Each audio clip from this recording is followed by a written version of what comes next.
Here's a thorny issue to think about regarding the person of Jesus, and it's not just an academic issue. It's come up in conversations, given the fact that Jesus is a very unique human being. Classical Christianity holds that Jesus is one person, but he has two natures, the nature of God and the nature of man. He is the God-man. And that raises questions. If this is really so, then how does that work? Was Jesus just a man who knew what every other man knew, even though he had this nature of God?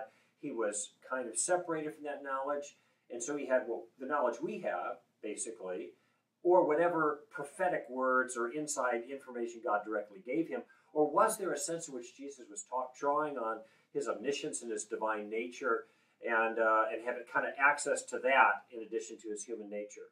And I don't think I can give a complete answer. I can't. Maybe somebody else can. But there are two things that guide the direction that we go in answering this. And that is the Chalcedonian formula, one person, two natures. So Jesus was undiminished deity.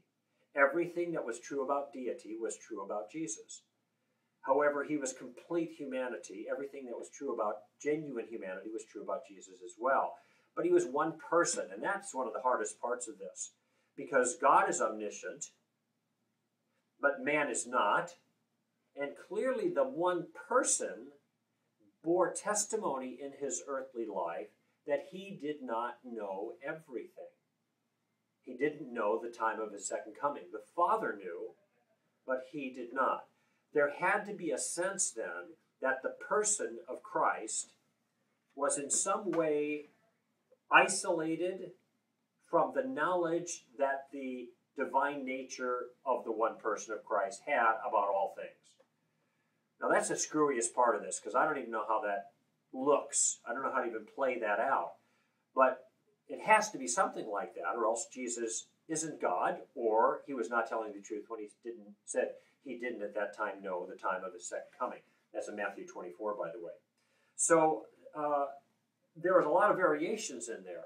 I seem to think that Jesus developed largely as a human being, and that he grew in wisdom and stature and in favor with both God and men. This says that, I think, in the Gospel of Luke. And so we see this natural development of Jesus. But I don't think that he kind of stumbled on the fact that he was also God. I don't think that he looked at prophecies and studied and began to think, well, maybe I'm that guy. Maybe I'm the God who created the universe. I don't think that happened, partly because here Jesus is at age 12, and he's in the temple, and he tells his parents that I have to be about my Father's business.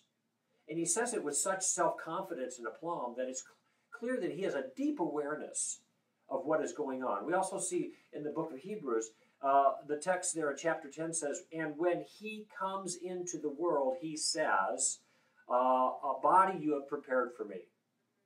So there is some sense that the incarnate Christ has an awareness of these other things that pertain to his divine nature, but I guess it's also fair to say that there's a sense in which he is somehow separated from some of that information. How that's the case, I don't know. I just am very confident that the things I've told you so far are true. And where you take it from here, I guess, is just a matter of individual opinion. But that at least provides some starting points for you.